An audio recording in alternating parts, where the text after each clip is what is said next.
6-10. Yeah, 6-10 that year, and I mean, like I said, the Dak Prescott definitely played a role in that with him getting hurt. Yep. Which, I mean, I remember crying when he got hurt. It was just one of the saddest. And it really touched your heart when Jason. If you haven't seen it, look it up. Look it up.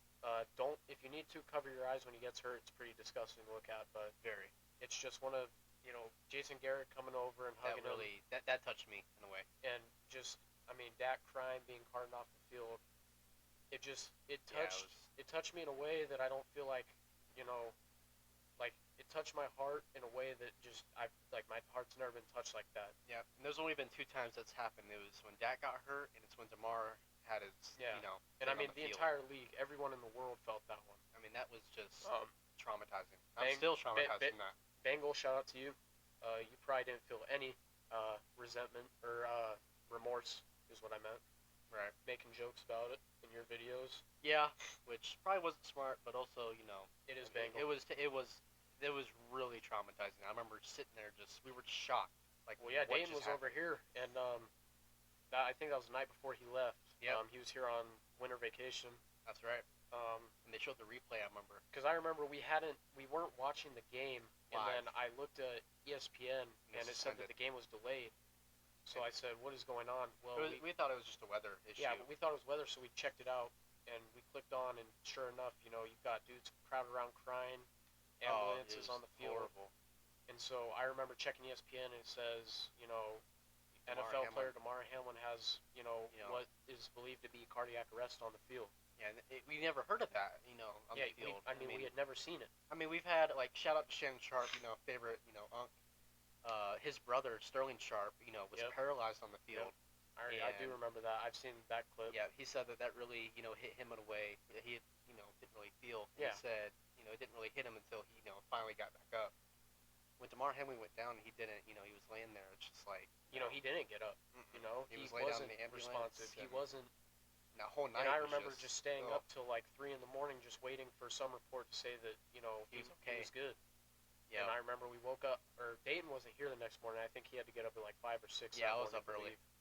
But I remember waking up immediately. My first thing, before texting anybody, before calling anybody, before turning on my TV, before walking out of my room. Right. Checked ESPN, made sure he was okay. It said that he was starting to show signs that he was going to be okay. Yep. And then, as we progressed, it said he was starting to talk again. Because I remember, I think for about a few days after it happened, nobody even heard anything. No one heard anything. Nobody knew anything. And then one of the first things we heard is that he wasn't able to talk. Yep. That he was only able to write stuff down when he wanted, people to hear it. Right. But I think about a week or so after he was finally starting to talk again, he was learning to walk again, or not learning to, but he was able to, get up on his feet. Right. And then I just remember hearing that he was staying in the league, and it was just, I was happy for him, but at the same time, it's scary. So inspirational, though. Just that's what I'm saying. At the same time, inspirational because, like we said, we've never seen anything like this. Mm-mm. And like you said, the closest thing we've seen is guys being paralyzed on the field. You had Ryan Shazier. Yep. Which another sad one. I was watching that live when that happened. Good. Aside from all that stuff that came out divorce a few years ago, that was just not good. A wreck. But yeah, that's our thoughts on that. Yeah, just like you said, just the way that it touched so many people. Going back to the Dak Prescott injury, right? And the defensive, that one got me. Yeah. Going back to Dallas, I don't think they can win. Just don't have the pieces. You lost Dan Quinn. Either. Mike McCarthy thinks that he can call the shots on offense. Yeah. Oh, of course. Which we've seen doesn't work. Nope. Works in the regular season. Oh, against the Giants. Oh, if they played against the Giants every week, they'd be the best team of all time. Oh, they'd be undefeated. Dude, they win the Super Bowl every year. Yeah, that's what my dad said. He was like, "Do I look happy?" I'm like, "No." He goes, "Exactly." He goes, "We play them every week." Oh, we'd be the best team of all time. Exactly. It's like the Dolphins. If they played in warm weather every week, they'd be the greatest team ever. Oh, yeah, of course. But, they go to play in Buffalo, Kansas City. 20, negative degree weather we saw in Kansas City in the playoffs. And, they played abysmal. Yeah, it was What, awful. They put up 7 points? Yep. What was the final score, 29? 26-7. 26-7, yeah. Yeah, they got destroyed. It was horrible. And, we saw it when they played against, just other teams that don't have, that Miami weather. Right. They just can't put up points. They can't, anyways, like we said, back to Dallas and Philly. Philly's going to win the division. Yep. Or that's my thoughts. Yep, agreed. Because they have the pieces, they have the coaching. Dallas doesn't have the coaching. Dallas, doesn't have that full team, right? Like Philly does after losing all their players. Correct. Because you see Philly, they lose DeAndre Swift, then they go out and sign the best, probably arguably one of the best running backs in football. Correct. Behind Christian McCaffrey, in Saquon. Saquon's, the probably second best running back in the league.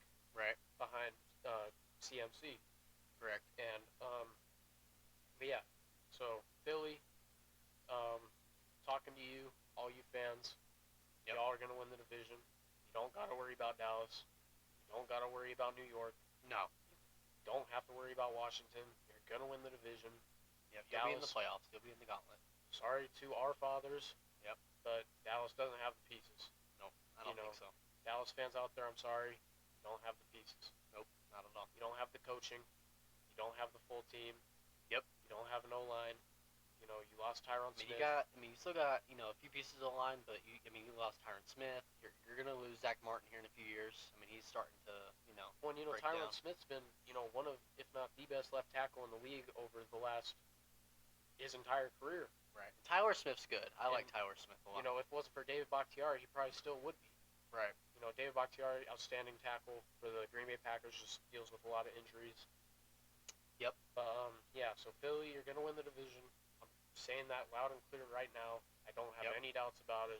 Philly's going to win the division. Dallas is second or third. I got Dallas either behind them. in front of or behind Washington, barring Jaden Daniels. Yep. So that's it for that topic and all the other topics that we branched into, because we branched into probably, a few of them that weren't four planned, separate but we topics also, there, we had to have a heart-to-heart. Yeah, so we're going to head into our ninth topic. Getting off the topic of football, we're heading into the UFC world. Dustin Poirier versus, what's his name? Makachev? I don't know what his name is. It's Makhachev? Makhachev? Something like that. But, let me find his real name. We just got reports about, 15, 20 minutes ago that Dustin Poirier lost in this fight. Yep, he did. Dustin Poirier lost in a by submission. submission. Yep. Got put in a choked choke. out. Got choked out, tapped out. So first thing we're gonna get into, we didn't watch the fight, so don't quote us on a bunch of stuff. Right. But I want to get into after the fight, the just sportsmanship by Makhachev to come over, give him a hug. Outstanding. They sat, they looked each other in the eyes, they talked. Yep, and he got him, and he helped him up too. Yeah, helped him up. And that's just the stuff that we want to see in sports. Yep. We're tired of all this, just hate going around the world. Yep.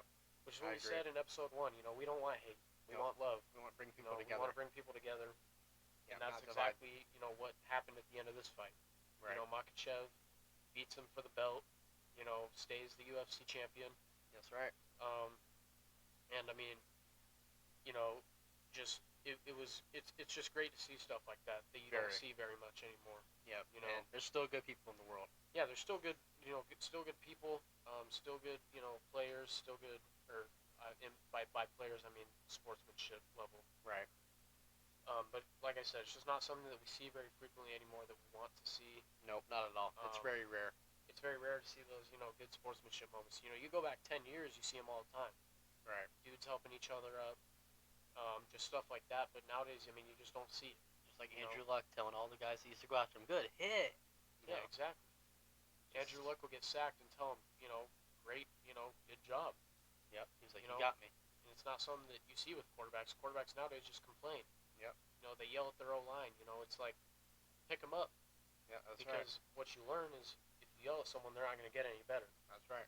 You got to hype them up. Help them up. You got to, bring up their spirits. That's right. So yeah, I just, I love to see that. Love to, love to witness, just the sportsmanship there. Me too. It really shows you what a great guy that Makhachev is. Yep, and Dustin too. And just what a great sport Dustin is for not being a sore loser and getting in his face. Like Conor McGregor. Yeah, exactly. Conor McGregor after that Dustin Poirier fight. Yep, and other reports in his wife's DMs. Yep, and other reports reporting too that, Dustin himself after the fight said he doesn't know if this will be his last fight, but if it is, hats off to him for an amazing career. believe he finished his career at, I think, 30-9.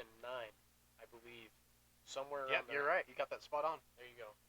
Yeah, 30-9. This was his 9th loss, but I mean, incredible career. Had the belt for a little bit. Yep. Beat McGregor in that he was fight. He was never an undisputed champ. Right. Which was what he was trying to do today. But like I said, hats off to him. Amazing career. If this was his last fight, hats off to him. He needs to know that. I mean, this was one of the best UFC careers we've seen. Oh yeah. Over the last few years. He's great. Obviously the McGregor versus Poirier, little, legacy that was, series that went on for a while. Yep. Poirier, got the best of McGregor 2-1. He did. Yeah, like I said, it was great to see. And Dustin Poirier, hats off to you for an amazing career. Much more to come for you. That's right. You get to, finally, experience the family life. That's right. It's not like he's going to go and train. It's not like he's not going to go train and stuff. He's still probably going to be in that fighting lifestyle. Oh yeah, always. Just not, he's not going to have those professional matches anymore. And I mean, a lot of people I feel like wonder why, UFC fighters retire so young, and it's because of just the toll it takes on your body. On the family time too. And yeah, it's like we see in the NFL nowadays, a lot of dudes that retire younger.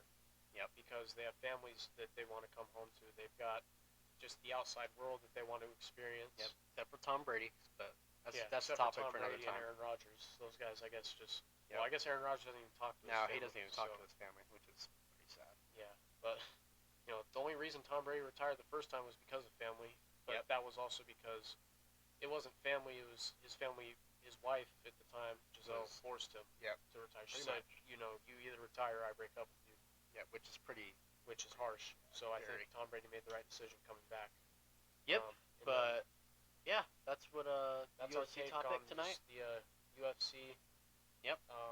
So now we're going to dive into the WNBA world, kind of a So these are the little bit of an off topic for us. Yep. These are our extra topics of the day. We got 2 of them. This is going to be the first time that we've ever talked about WNBA, so bear with us. So I don't watch women's basketball. Me either, not that much, but I did watch Clark. Iowa in the March Madness. That's what I did. That's it. And LSU in South Carolina. Me too. Angel Reese. Yep. Which